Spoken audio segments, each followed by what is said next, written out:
This is Jason J. Lewis, the voice of Superman on Justice League Action. This is Mark Wade, writer of Superman Birthright. And you're listening to The Krypton Report. And you're listening to Krypton Report. Up in the sky, look!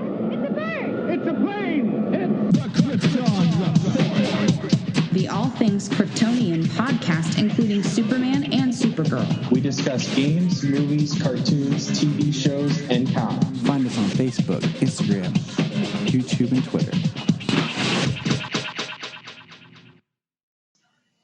Welcome to the Krypton Report, DC Fandom Part 1.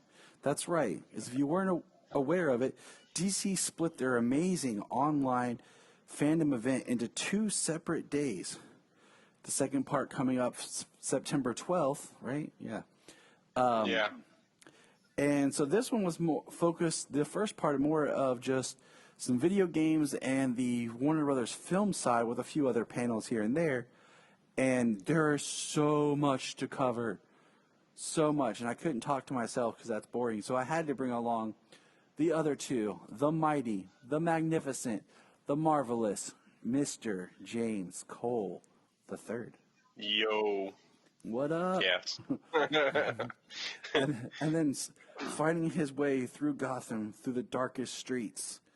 That man, that marvelous wonder, that gorgeous Taken guy. down by the Condiment King. Bryan. What is up, fellas? Hey, I ran out of some mustard earlier. Can I borrow some of yours there, Tyler? Oh, yeah. Mustard is good. So we got like a couple little news things to hit real quick before we dive into fandom. First thing I want to say is last night I had pre-ordered the digital of Superman Man of Tomorrow. Nice. Just because I needed some Superman in my life. You know, it's been dark, depressing, just the world, and just kind of stressful. You know, some personal stuff going down, kind of stressful and things. And it dropped this morning / last night, so Sunday at midnight. I get a thing on iTunes saying my pre-order is ready. I haven't got to watch it today because I was going to watch it with the kids, but we didn't get home till later. But yeah, so that dropped. But I did happen to just check it out real quick and watch the what comes next. And what I found was interesting was the preview for the next animated release isn't for Batman Death in the Family. It's for one we didn't even know was coming, which is Batman Soul of the Dragon. Batman Kung Fu Hustle. I mean, basically, it has Bronze Tiger, voiced by Michael Jai White, which is amazing. It has Richard Dragon. From the Arrowverse is Bronze Tiger. Yeah.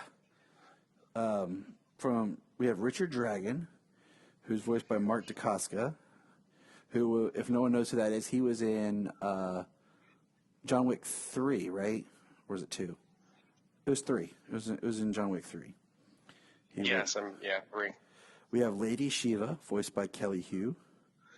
And then what's ironic is the man who is voicing Batman is David Giovanni. I can't pronounce names. You people know this. He played the main character on Grimm as the Grimm. He was the actor that I had wanted to be. He's the actor I wanted to be Batman on the CW. 1, because I always thought he would make a good Batman when I watched Grimm. 2, he's a television actor. And 3, his wife is already on the CW as Lois Lane. So, you know, he could just kind of like, hey, I'm going to go work on the CW where she is. But he's voicing Batman on this, which is just kind of funny because I've been wanting to be Batman. Cobra is the villain, and it's going to have a very 70s Bruce Lee flair. So it'll be cool. You know, it's one of those that's produced by Bruce Timm. Kind of makes me think of like Gods and Monsters, where like it was good. I've only ever watched it once. It was Bruce Timm, but it was very, you know, one-off. But I support the films, so I'm definitely gonna be checking it out. Yeah. Yeah,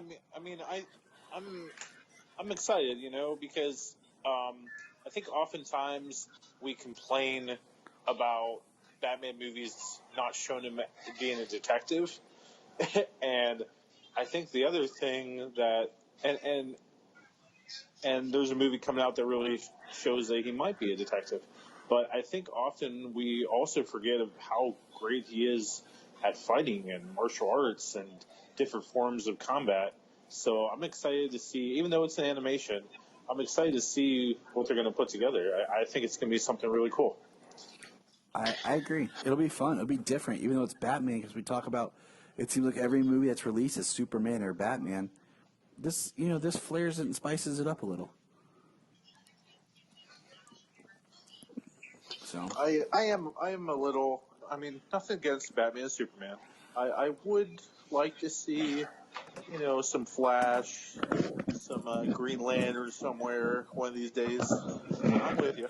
yeah, we're on a podcast called Krypton Report, but all in all, I would like to see some of the other DC characters. I mean, they are wonderful, great characters that I do love and cherish. So, Yeah, just because we have an affinity for the best doesn't mean that a lot of them aren't great as well. Exactly. So that's something that just kind of popped on my radar last night. So that was cool, The other thing was there was the big release for the free Joker documentary. Did you guys get a chance to watch it yet? No, I didn't. Yes. They kind of showed an abridged version during Fandome, which was interesting. Or they showed the whole thing, I'm not sure. But they kind of walked away during it and did a couple of things. But it was free on iTunes. I'm not sure where else. And it was cool. Like, it was really cool, called Put on a Happy Face. And like I told my wife, I'm like, I don't think they made anything new for that documentary other than the voiceover, because every interview or little thing that I saw, I think I've seen in other things before, other documentaries, other news segments, which just proves to me how quickly they could put one of these together for every DC character. It's just like something exciting to see, especially for ones that are in the movies, and that something like that could have been on DC Universe, because they made that really great one for Aquaman when the film came out, and then they took it away. Yeah, and I was frustrated that the Shazam one's still up there, but it's crazy that that was an original thing that was be great to just kind of revisit, and it's gone. But yeah, it was a cool little documentary on the Joker. And then the last, I kind of felt it was. I kind of felt the documentary was kind of like a bunch of different clips from other like Batman documentaries or interviews that they just kind of like put together really quick. that's exactly I what would it have was. liked. Exactly, yeah. And it's just a half hour. I mean, I would have liked.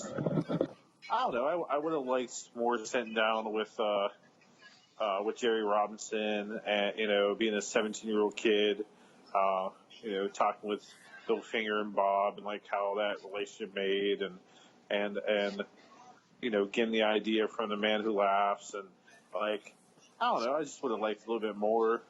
I Yes. thought it was kind of a little too short, but I will agree. that was okay. I mean, I didn't pay for it, so that made it okay. I agree. And I also feel like I don't know why they've never done a Batman documentary the way they did the Look Up in the Sky Superman documentary. So it just makes me wonder, like, if Batman's like their cash cow, like, where's that documentary? And you know what? Maybe there's something being worked on that's being prepped for next year. Who knows? Who knows? Who knows? We don't have enough time. Well, Batman's everywhere every year. They're like, do we need another documentary? Batman yes. ourselves. We need a good documentary that tells about, how he's created, his history, and why Bill Finger is important. And Bob Kane was overrated, but whatever. Isn't that Bill on Batman or whatever? Yeah, it is. But we Bill and Ted? but we need that. No, not Bill and Ted, Bryan. It's not that time yet, Brian. Not that time. Bogus. It's later this week, man. Excellent. All right. So right before we start recording, we found out that they're going to do a 2-part animated Long Halloween movie. This feels like deja vu. I don't know why, but it does. And Brian and I were just talking about this the other night about, why we like the Long Halloween and what's cool about it. And a 2-part film, it's pretty exciting. When they definitely need to do it in 2 parts, not just one.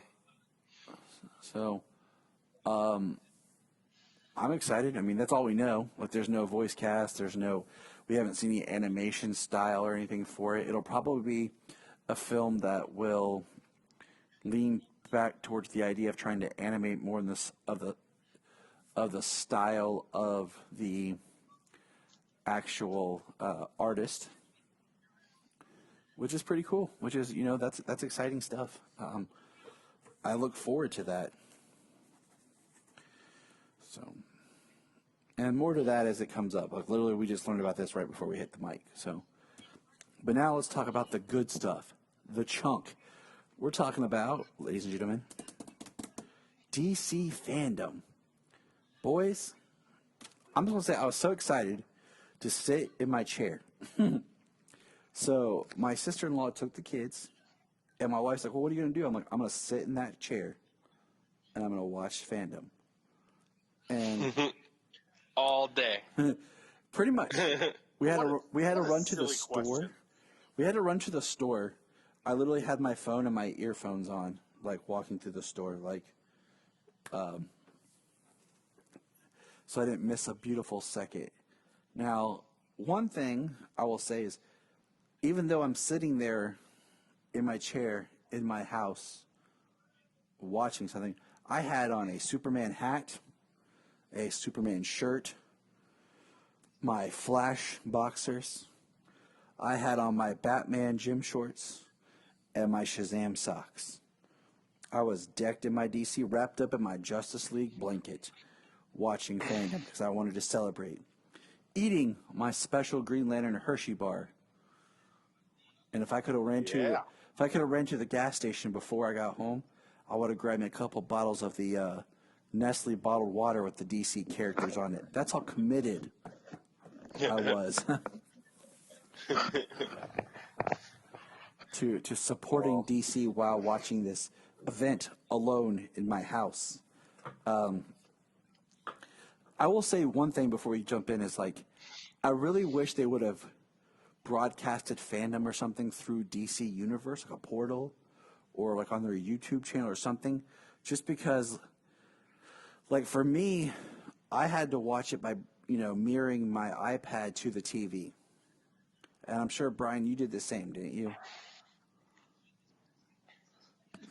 Yeah, I had no other choice. I knew. I had sent an expletive to you guys because I was upset that that the video wasn't streaming on Microsoft Edge on my Xbox.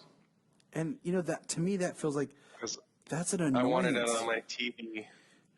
To me, that's like a hindrance of, I'm surprised it wasn't live on YouTube. Yeah, exactly. Like, or Facebook Watch or something. I don't know. It was like a hindrance really to actually being able to enjoy it on my TV. Like, I want to watch on my TV. I want to sit on a computer and watch this, We should have been able to go into DC Universe, click a, new to DC Universe, or big tab, boom, watch it right on the app. That's what should have happened. And, and we'll talk about it in a little bit, but I had a very interesting glitch that happened to me. I don't know if you can call it a glitch. They couldn't do that though for DC Universe because that's only available to us. worldwide, that wouldn't have been feasible. I mean, Well, should have been like They would have had to have YouTube multiple outs. but I'm saying if they did it that. through like YouTube, and like there's a thing in DC Universe to go onto YouTube or something like DC's official page would have made, would have made a lot of sense. But anyways, so let's get into it. All right. So the first thing that was weird to me was Aisha Tyler, who had been advertising, comes out and introduced all the other multiple hosts. And then she just disappeared. Like, I thought she was like the thing, like I was waiting for her, like, yeah, Aisha, what's up? And then she was gone. Yeah, she was definitely she was only there a few times, beginning and the end mostly.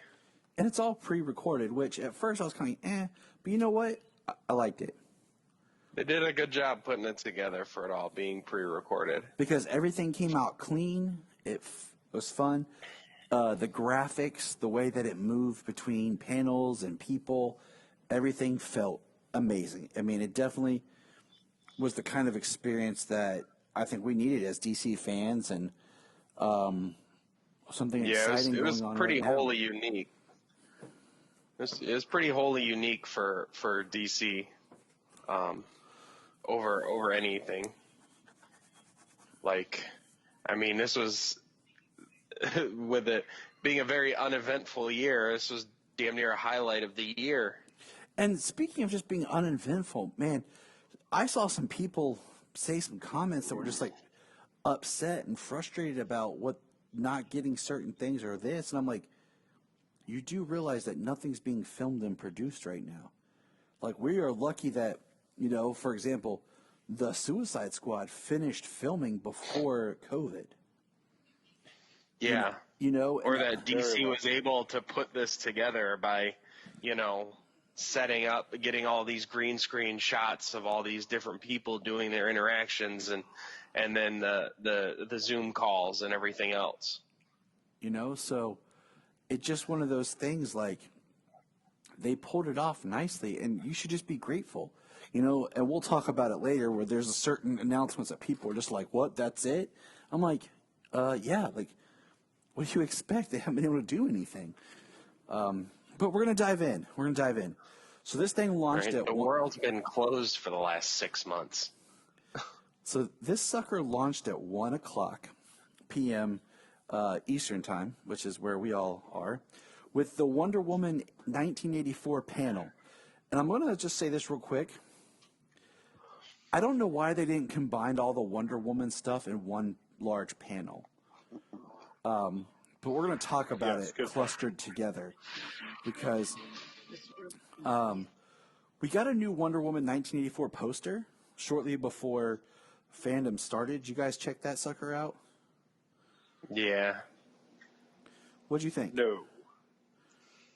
I can send it. I mean, really colorful. The gold suit, her flying up. I mean, it wasn't anything extravagant.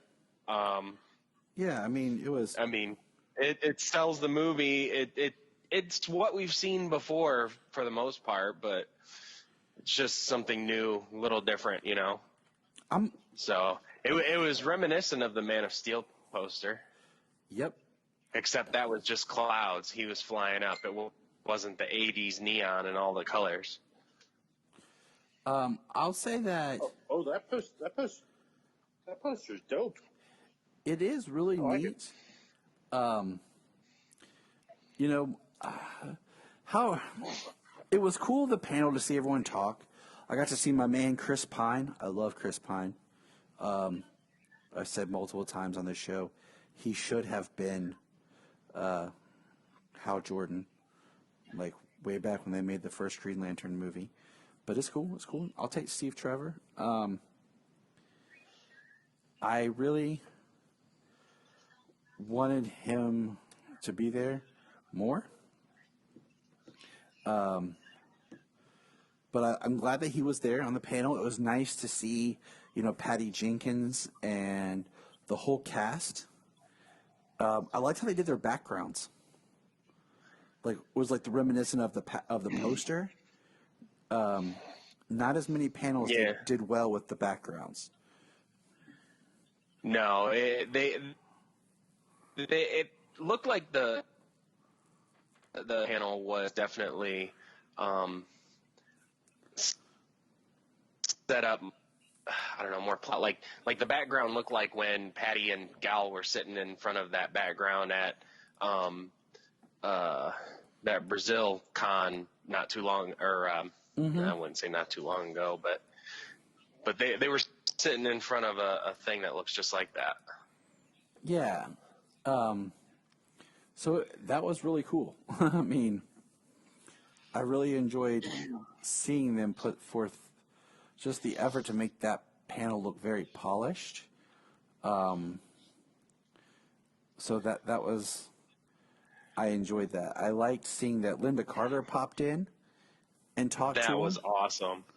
And, we got Patty and Gal and Linda, and then Kristen Wiig was kind of like losing her stuff over Linda being there, which was kind of cool to see how much of a fan she is of Linda. Yeah, she was geeking out. So, I mean, that was some really good, just fun things from the panel. I learned that there are people in this world who ask stupid questions, and they're the ones that made it onto TV. Was there some fun times? Who's responsible for picking? Who's responsible for picking the questions that they answered? Honestly, I mean, some of them I'm just like, seriously, like they're like, we've got 20 minutes. Like, let's give them like the most simple questions people are asking, so that way we can just get through a bunch of them, and then we can show, we can show Linda Carter, we can show the trailer, and then move on to the next thing. Did you have fun on set? Was there some fun stories that happened behind the scenes? Yeah. Yes, there was. I mean, that is questions that people ask at cons, though, too. You know what I mean? I mean, they're just kind of like up in there. They get up in their cosplay, and then they wait in line for their seats, and then for the questions to be able to answer, they take all this time, and then that's what they ask. It's like, could you be more generic and just say, like, duh? Yeah. Of course we had fun on set. Like, Bryan had the best one, like, after a couple of panels of me being like, why are these people getting this? He goes, Bryan here, does Alfred know that Bruce Wayne is Batman? And I'm just like, yes, those are the caliber of questions I feel like I'm getting. But it was a good panel. We also got a quick side story panel that next year is Wonder Woman's 80th, which I thought it was this year. 80 years of Wonder Woman. I thought it was this year, but I guess it wasn't. So I'm pretty sure she came out in 1941. Her 750 came out this year, but I'm pretty sure I'm pretty sure her Sensational was in 1941. Okay, maybe it was. I feel like I've been lost in a time, just blah. So, because we had a nice little panel of we saw an image of what the Wonder Woman 80th year logo was going to look like, and that was presented by Gal, Patty, and Linda Carter. So that's really cool, and it also makes you kind of wonder, man, so what are they going to do for Wonder Woman's 80 year? There's the movie's coming out now, so yeah, 1941. So what are they going to do for All-Star Comics number 8, released October 21st, 1941. Now, did you watch when they did the game or whatever, where they had the cast on there playing a game? It was like a detective game. It was going on my phone. I was not paying attention to that. Yeah, that's when I was in the store. That was really boring. It was kind of stupid. They had a couple of things during the whole thing that were just like, okay. Kind of fillerish, if we're going to use like a word, like felt really a lot more filler than anything else, which kind of bums me out. But yeah, that's kind of what it was.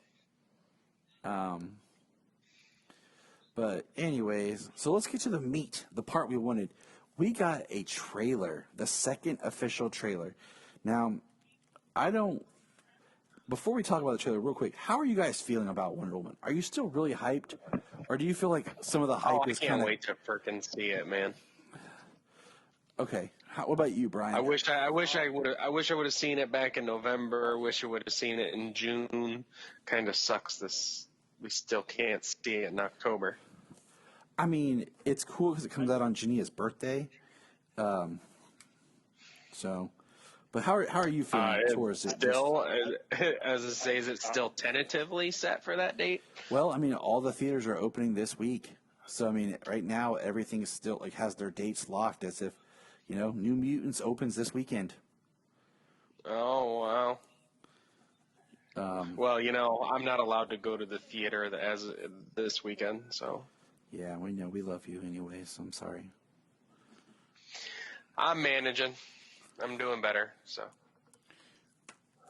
Oh, we also I forgot to mention Venus Williams stopped by and, in the panel and dropped in for a hello. So that was, that was nice to see. That was pretty cool. She genuinely seems like a very very good fan of Wonder Woman's.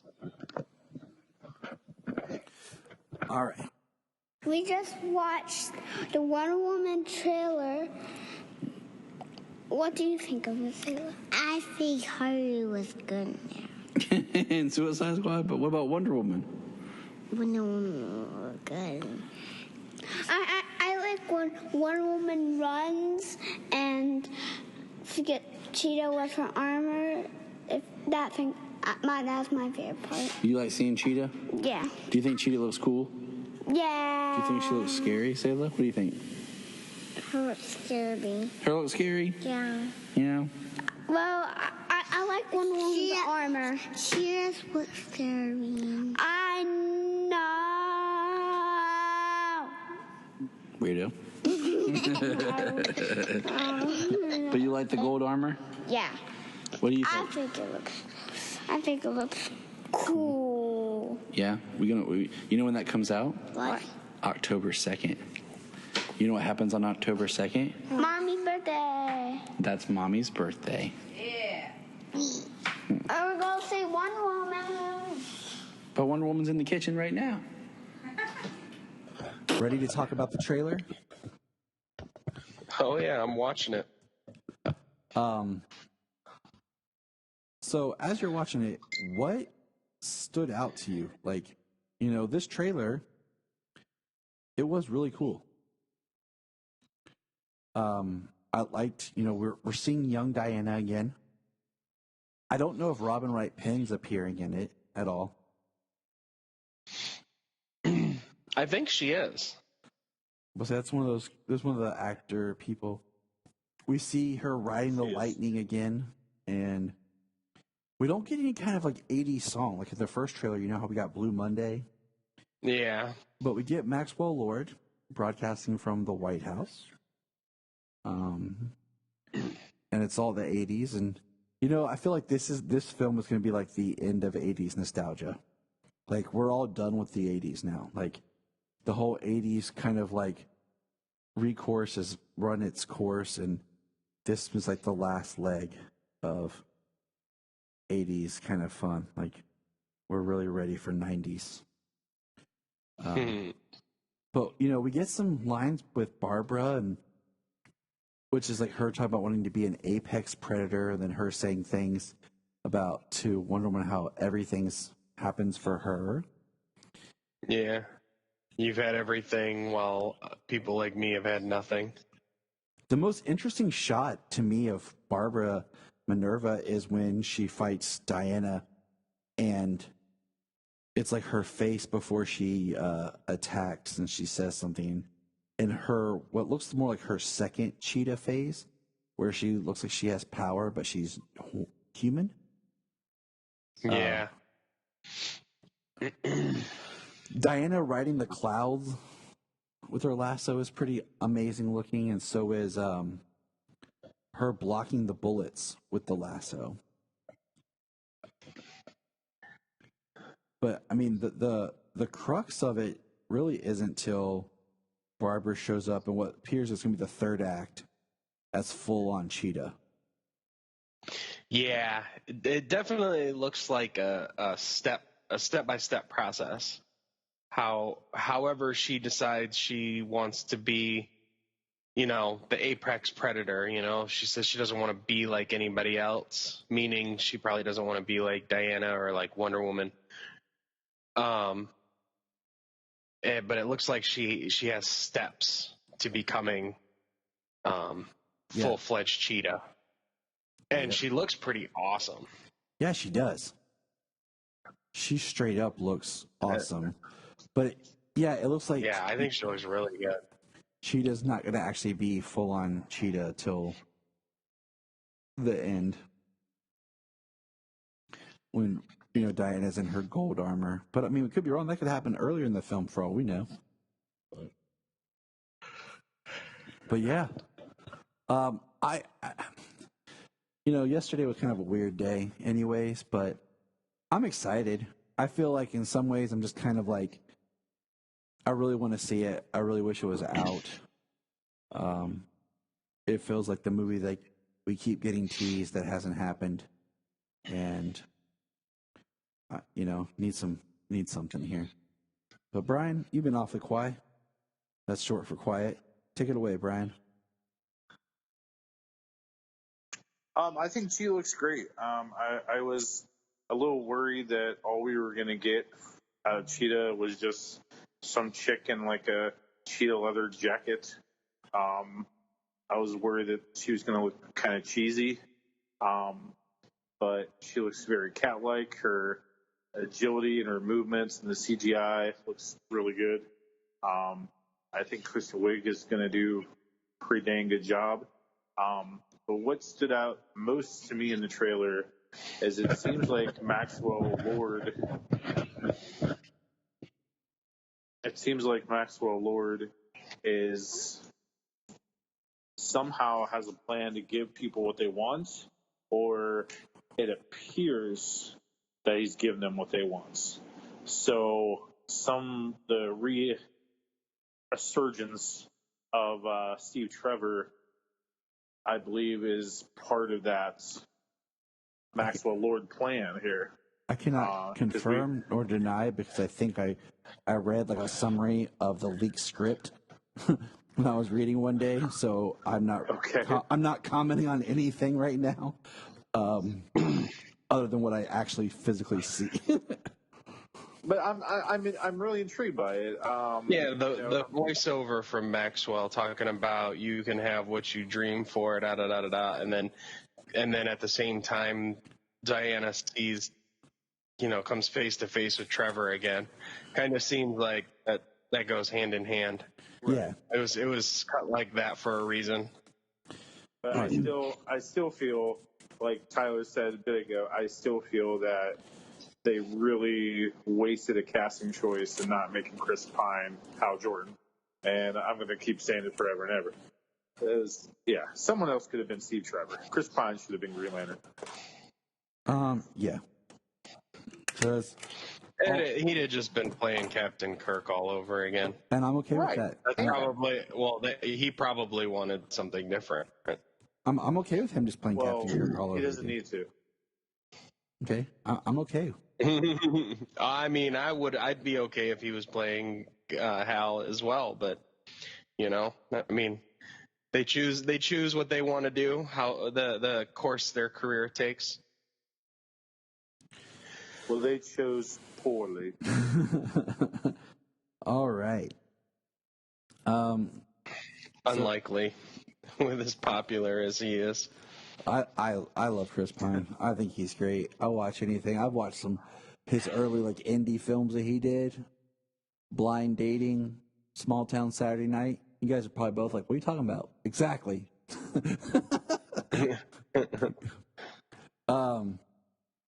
So the next major event, I'm kind of going in my notes is like the flow of how the panels work.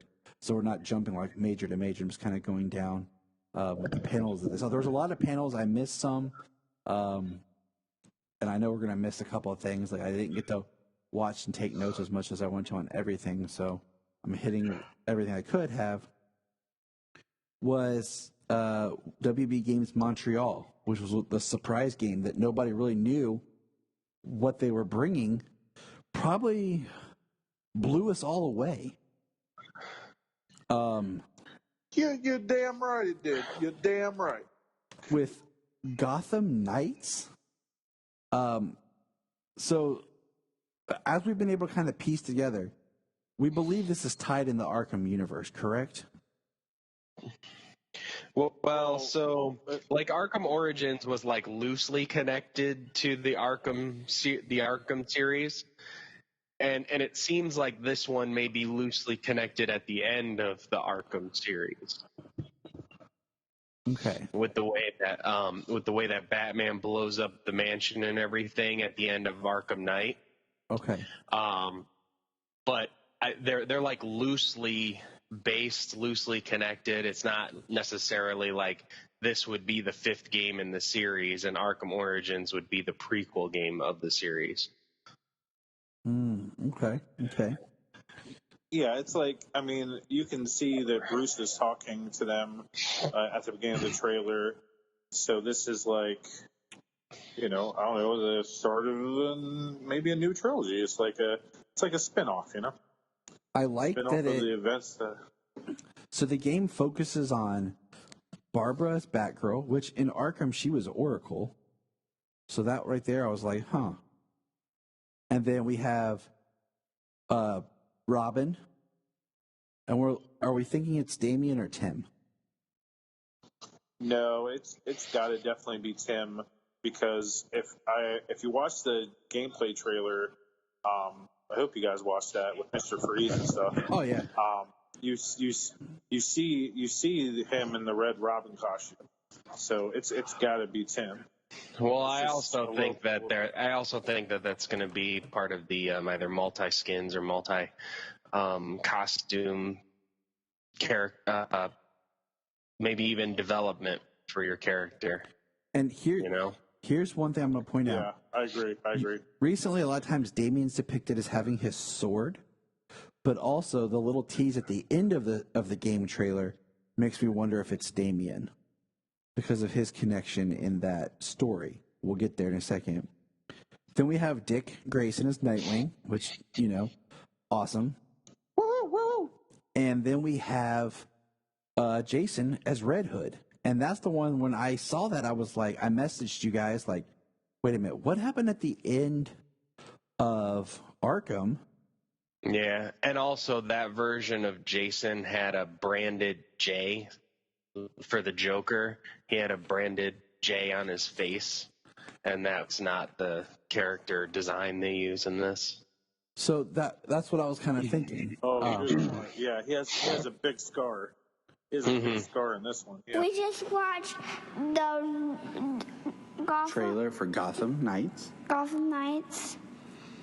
It's going to be really cool. It has Jason on it, Nightwing, Robin, Batgirl. And who's Jason? Red Hood. Yeah, and who do you like? Red Hood. Yeah. What about you, Sayla? I like Batgirl. You like Batgirl? Mm-hmm. So you're going to try and play the game with Mommy and Daddy? Yeah. You going to be Batgirl? I'm going to be Red Hood. Who's Mommy going to be? Robin. Who's Daddy going to be? Nightwing. Yeah. I'm going to be Robin. All right. I'm going to be Batgirl. So that's kind of why I was like leaning towards like, wait, maybe it's not tied into it. Because I almost feel like it would have been like Arkham, Gotham Knights or something. But they did say it has a co-op mode. And we did see the split screen side by side. So I'm really hoping that's co-op, that two people can play while sitting in the same room with each other. because Solomon has already told me that I'll be Nightwing, he's Red Hood, Sissy's Batgirl, and Mommy is Robin. Nice. So he's The already... kid knows what he wants. Yeah. He knows what he wants. Yeah, he does. So I don't argue with him. I just nod my head. So yeah, he's already laid that claim. So, I miss playing games like that, kind of side by side, that are, more advanced than, say, just playing a Lego game. Yeah. That's really the only co-op side-by-side, couch co-op games you can play these days. Right. And so, Yeah. now it did say 2021, which was kind of a bummer, but, that's not too far off. I was hoping maybe it'd be like coming December. Because it makes me wonder, will this game be on PS4 and PS5? Because it didn't state, like in the final credits, it didn't state what system. And I point that out because when we get to the other game, it did say PS5. And Xbox Series X. So the next game is a next-gen game. So I'm wondering if this one's going to be one that comes on PS4 and PS5. But I'm hoping, because, I do want to get this game. And I don't know how soon or when or whatever a PS5 will be doable. Yeah. I'm thinking it's going to be on both, but with it coming out in 2021, Suicide Squad 2022. I think. I mean, look at the gameplay trailer. The gameplay trailer is very next gen, and with the Weather Machine and Mr. Freeze, it's pumping out 4K graphics, but it's not as crisp looking in the cutscenes as the Suicide Squad trailer is. So I'm thinking that the Suicide Squad game is built more for PS5, whereas this is built for both. See, I agree with you, because the Suicide Squad, the title card at the end said PS5 and then whatever the Xbox Series X is. So, and like you said, and we'll talk more about that, but yeah, the Suicide Squad game threw me when it said 2022. And I'm just like, when you say that, it doesn't sound bad until I say that. Look at it like my kid's going to be 7 when this game comes out. My daughter will be 5. And probably technically still not old enough to play that game. They'll probably end up playing it a little bit after I do, because my kids are amazing. But so yeah, they got my money for this game. And I'm not that big of a gamer, and that's kind of why I enjoy it. Like, I've played more games recently. I've been playing through the Telltale by myself, but Solomon's been so interested in wanting to play the games that he's got me, when we hang out in the basement, we're playing Arkham Origins. And then when we're hanging out upstairs, we're playing Arkham Knight. Because he likes to, we kind of take turns. Like, I'll do a lot of the stuff, but then when it comes to fighting, I'll give him the controller, and let him play. So he's really kind of pushed me into playing more of the games. So awesome. The next panel was... like I said, I got Arkham. I bought the Return to Arkham thing today for $10, so I got both Arkham Asylum and Arkham City for my Xbox One, and Jimmy's never seen Arkham Asylum, so started playing that one because that came out when he was a baby. See, I played Arkham City. We had Asylum and City for our PS3, and I played Arkham City, and then we got Arkham Origins, and that was kind of like I called it my Christmas game, because it's set at Christmas, so I always would play it little by little every December. And then we ended up having to sell the PS3 that we had. And then, last year, I found some dude selling a PS3 and 2 controllers and a game for $50. So I bought that because Jania has all of her old Assassin's games.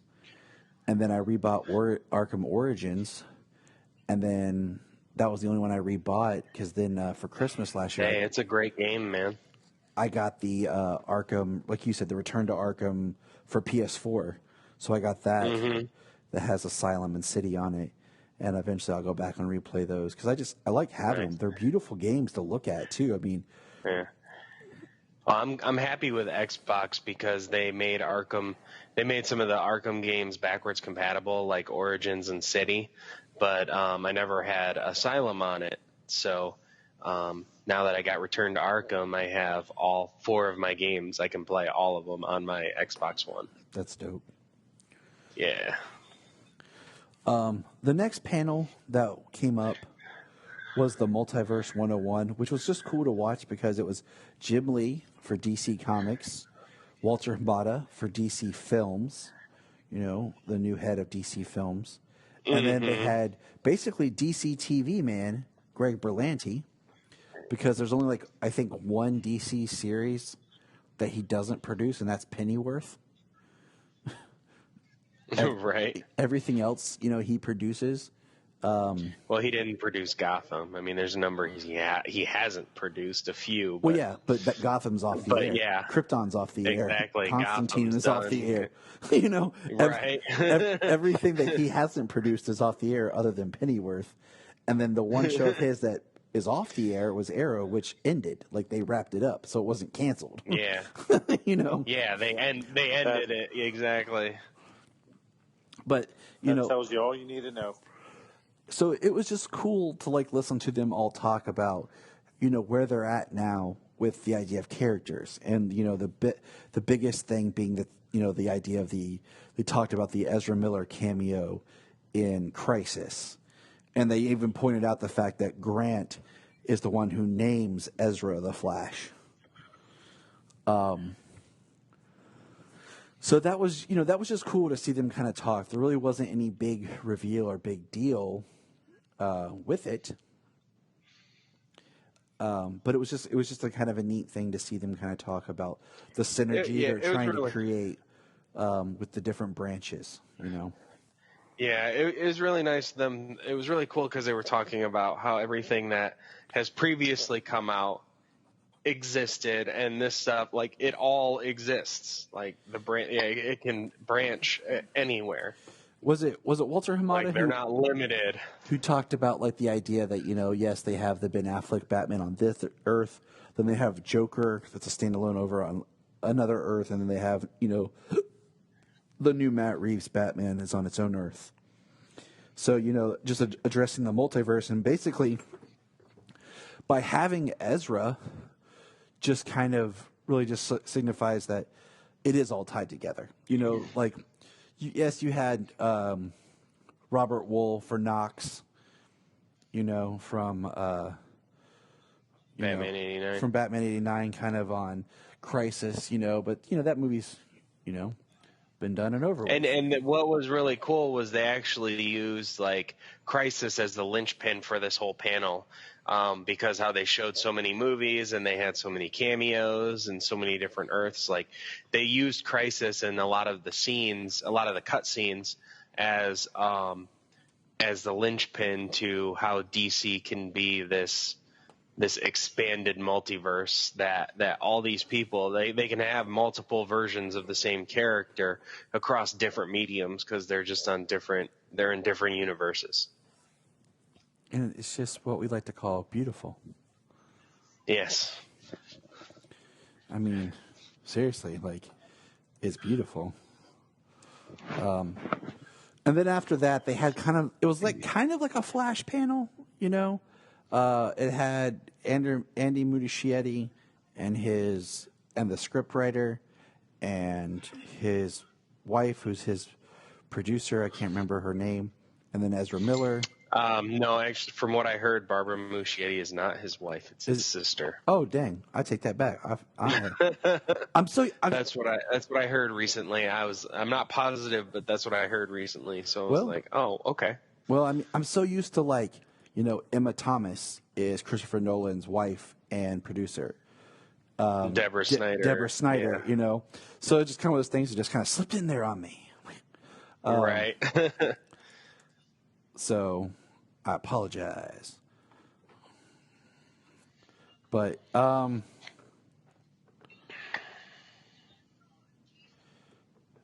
what do you call it? Crap. But anyways, the coolest thing was the Flash. Like, they're talking about they're moving forward the movie, and that, you know, Andy has some ideas. And the best things that we've learned about the Flash. Number one, we have concept art for the new suit. The new suit is going to have like energy kind of throwing. Looks like it's going through it, and that this suit is built by his friend Bruce Wayne, who is going to be played by Bryan. Who's playing Bruce Wayne? Michael Keaton? No. James, your turn. Ben Affleck. Ben Affleck is back. Yay! That's his Batman. Yes. Yeah, we know Michael Keaton's right, supposed to that's my appear, but I still feel like Affleck's going to be a cameo, and I feel like Michael Keaton's going to be a cameo because there hasn't been more come out of that. We'll just kind of wait Don't and you see. do that? Don't you say that? No. You know, No. we'll I kind think of. Keaton will be. I think Keaton will be a cameo. You know, I have respect for Keaton. You know, he's from Pittsburgh. I'm from Pittsburgh. I think Ben Affleck's going to have a bigger role than you think. I think it'll be more of a Bruce Wayne. I don't know if he'll put on the suit. Honestly, I think he will. I mean, I think he's going to build the suit for him. I think we're going to see. You know, we might see this Ben Affleck and Thomas Wayne's spot for Flashpoint type thing. you know, At least that's what I'm thinking. my thing is they talk about Well, Flash. from what they talked about, Ben Affleck's role is more like to Ezra. He's the original Batman because he's the Batman that Ezra knows that. So if he goes to another Earth and sees Keaton, like, he's not his Batman. He's So Ezra is like us. You know, Ben is our Batman. Yeah.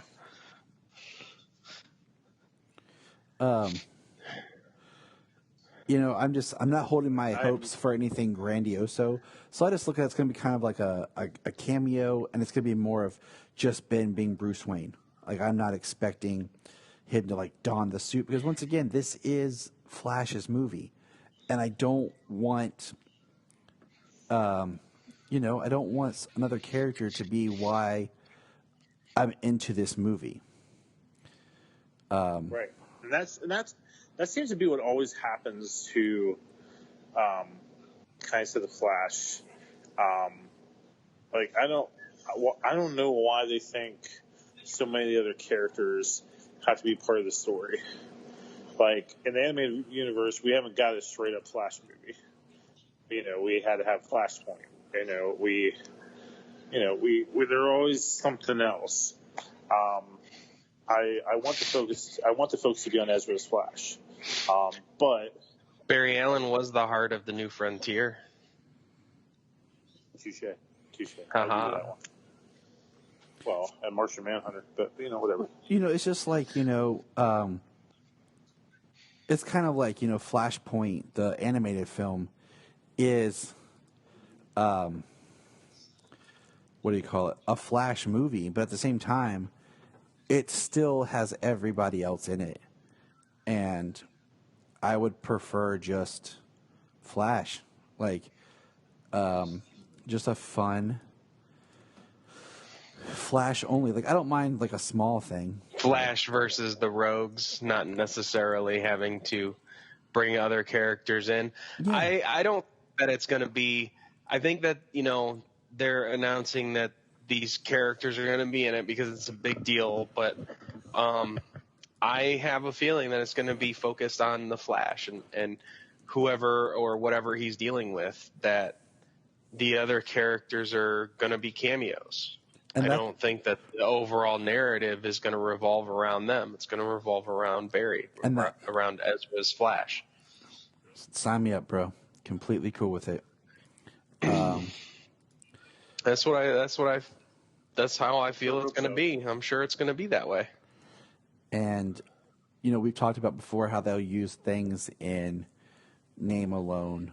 Now, I do have, okay, so they were kind of goofing and said something, and it just kind of stuck with me. You know who imagine this, casting Nicolas Cage as Eobard Thawne. Yeah, that would be, I saw you put that in your notes. That would be awesome. Like, he's crazy enough and likable enough, obsessed enough, like, I don't know, like, ever since, like, they were talking about, like, The Flash, you know, he meets Nicolas Cage. Like, no, actually, like, and they were just joking. And I just kind of, like, stuck with me, and I was like, man. Plus, I've been watching, you know, whatever happened to Superman Lives, the death of Superman Lives. Yeah. And I just had That'd be Nicolas interesting Cage. if that's their idea, and they were just kind of joking with the idea of meeting Nicolas Cage. But that would be funny if that's the idea that they want Nicolas Cage as Eobard Thawne. I think he would be perfect and great, you know, as Eobard Thawne. Because you want Thawne to be a little, like, unhinged. Right. So, that's my 2 cents on casting right there. But so that's what we got for, you know, The Flash, which that's cool. Like, you know, once they start shooting, it's just even acknowledging The Flash like this lets you know that the movie is moving ahead in some way. You know, compared to, like, I don't think we'll ever get the Cyborg movie just because of I don't know how kosher, you know, Ray Fisher is with everybody since, you know, a lot of stuff, but whatever, you know. So. Well, you know, hopefully his character is a hit in the upcoming Snyder's Justice League, and you know, HBO Max sees the worth in the character from that, and we get that moving forward. I would love it. I mean, honestly, I would love that just because he's a character I'm really waiting to see. But all right, so the next major panel was the Suicide Squad, which was cool because it was hosted like by James Gunn himself, like no mediator, moderator, or other just host. And first of all, it was just cool. He was talking and exciting. We got to see the cast. They all were there. See who they're playing. A lot of characters I'm not familiar with, but you know what? That's kind of the fun of the Suicide Squad. We got like a... And so many characters look so comic accurate. It's amazing. Yes. Yes, they do. Like so comic accurate. It's ridiculous. It's so funny. And of course, Sean Gunn is playing a weasel. Yeah. He's playing Weasel. Like, he doesn't even talk. His name's Weasel. He doesn't talk. It's perfect. I love how James is like, people could be making a reboot for the Suicide Squad, and they can go with the typical, Deadshot, Harley, Boomerang, Bronze Tiger, yada. But he just like looks through comic histories. He's like, what's the craziest thing that I can put in here? Like, I would love if they make a sequel to this and he throws in Condiment King or something, like something ridiculous, or Crazy Quilt. I'm really happy that he got Polka Dot Man. What's that? He could do it. Absolutely. Like, he's picking all these characters that like really don't have much powers. They're just like throwaway old Batman villains. But personally, for me, I really thought that Idris Elba was going to be Bronze Tiger. But with him being Bloodsport, that might even be more interesting. I was a little disappointed that he wasn't Bronze Tiger. That really is perfect for him. It is. You're right. Yeah. Like that was like one of those things that they. I was just kind of like, oh, really? Like, he's not? Like, it was a little bit of a bummer. I'm sure he's excited to do something different than what Bronze Tiger would have afforded him. And I thought about that too,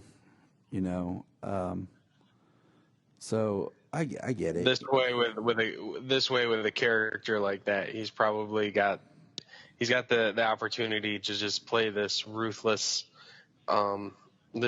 killing kind of character. So I'm excited, for it. But it was like I said, it was just kind of a little bit of a shocker, just because I'm just like, man, really? That's who I was expecting. And what made me happy though? King Shark. King Shark is going to be in it. Did you notice that the freaking that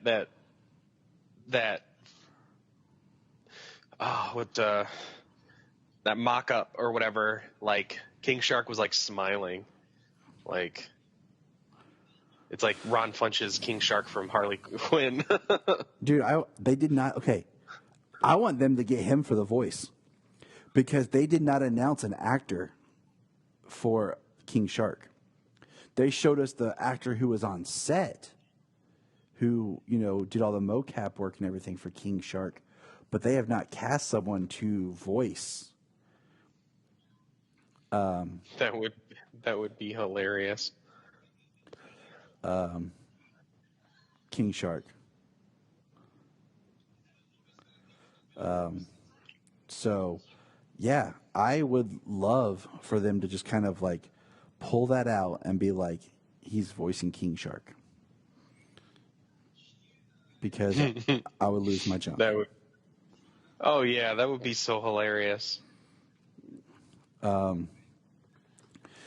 that was one that, because he was one of those characters that I heard was supposed to be in this, but we never had anything confirmed.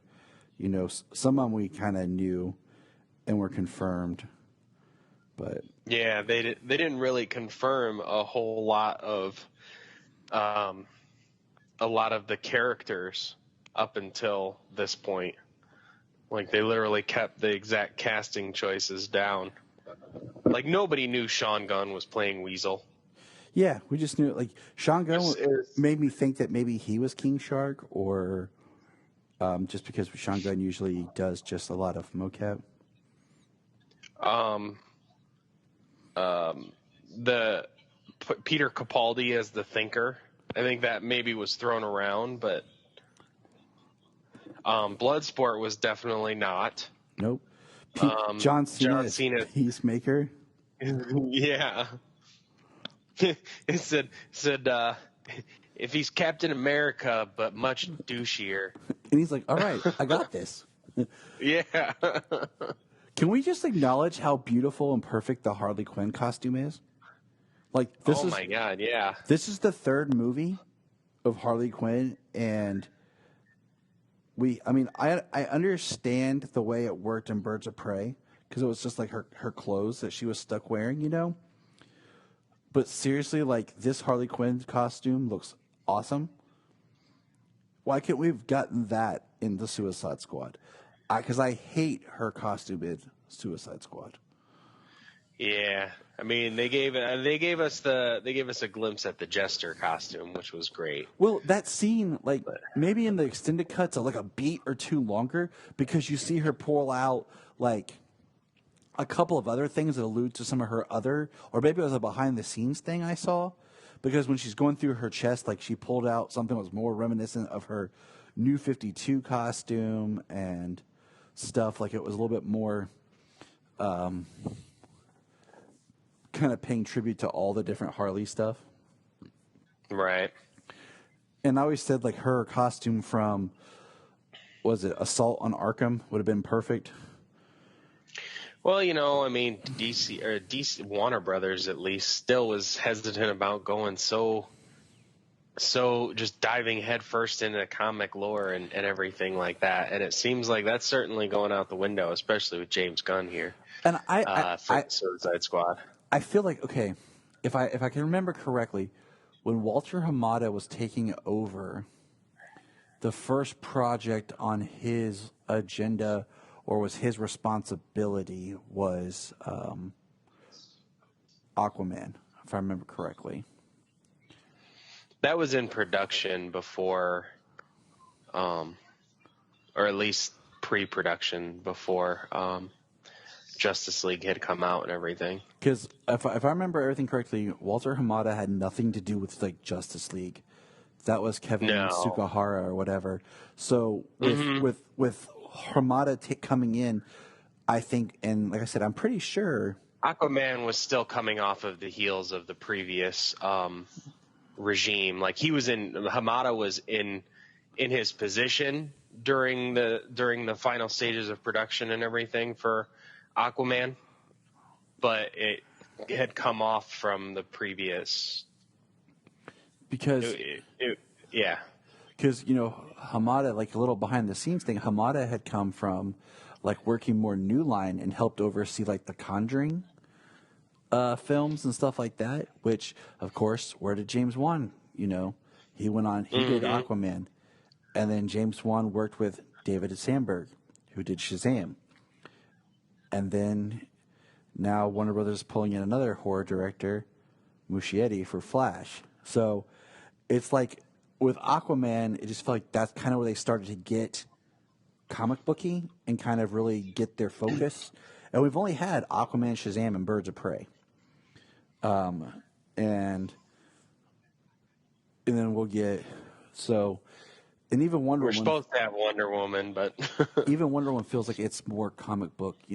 Her costume feels brighter and everything, and but yeah, so that's not a Birds of Prey movie. It's a Harley Quinn movie. Yeah, don't call it Birds of Prey. It's Harley Quinn. Yeah, I mean you're right. Like, you didn't write it. You didn't title it. They titled it Birds of Prey, but the fabulous emancipation of yet one Harley Quinn. Well, they did wrong.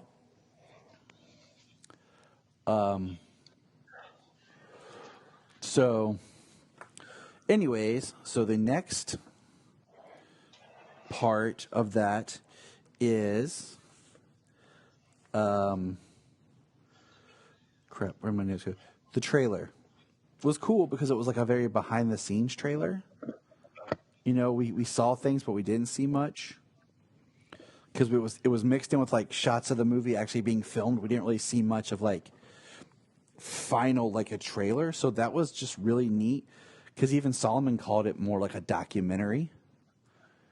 I had props to my son for pulling that one out.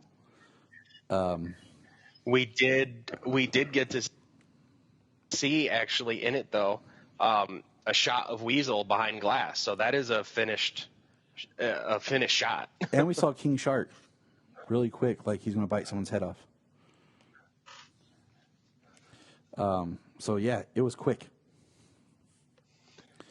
and it was awesome. Like I thoroughly enjoyed just the vibe, the chemistry, and like Gunn talking about working on this film, how much fun he's had. It's the biggest film that he's done. I have over here in my notes, it talks about it has a very gritty 70s war movie style to it. Now, the only thing I can say about this film that with Gunn, I can see the dark humor in it. The only people I think that are going to make it for sure is going to be Harley Quinn, Waller, and Flag. I don't think anyone else is safe. They're going to, because being the Suicide, they have to kill off some people. Like, that was like the funniest scene in Suicide Squad was Slipknot, dying. Yeah. So, and the thing, they pretty much made the squad so small, so quote unquote small in the first one, with all of the characters being like important and getting you emotionally invested. Like you didn't think that many of them were going to die after that, and none of them did. But this one here, like, it's such a huge team. Like you don't expect, like you expect a handful of them to bite it. Yes, I figure he'll probably kill off Michael Rooker just because they have like a long-term like relationship, and probably. Oh yeah, he's worked on every movie he's ever done. So is Fillion. Yeah. So I figure those two will probably get killed. But yeah, I love that they brought back Flag and Waller, because as long as you have those two, you can do it however you want, and it can still be considered continuity, because that's the beauty of the Suicide Squad. Is you can literally have.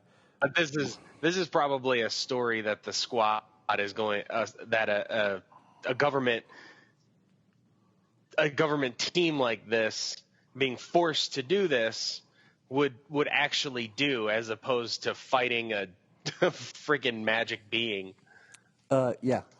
Let's not even go there, because we all know that that's what it's supposed to be. And I'm going to predict right now that next fall we might get the air cut. That's I know we're going to get it either next year or in 2022. But yeah, I'm just keeping that pretty close to the chest here, but I can feel it coming in the air tonight. Like a Phil Collins song. Right. So, boys, this is Tyler, the part where we might tear up. This movie's coming very soon, though. Like, because Suicide Squad was done with their filming and it's in post right now. Like, so this movie's going to be coming out, and I mean, just no matter how the climate is, the world change. Like, theater's going to be open. Like, this movie's coming out like next year, and the Batman should be back into production now. Yes, but they should be back to filming in the UK. We watched a new documentary of Suicide Squad. That is the new trailer, documentary, little behind the scenes. Good call, buddy. Of the Suicide Squad. Who did you see that got you excited? King Shark. King Shark's gonna be in the movie. Who'd you see, Sayla? Harley Quinn. Harley Quinn, huh? And there's like a video that shows everybody and the movie. Right, yeah. Daddy? Yeah. Yeah. But the next thing we have to talk about is it's pretty tough. You know, it brought me to tears. I don't know about you guys. What about you guys? I welled up. Yeah? Look up in the sky. Look up in the sky. Look at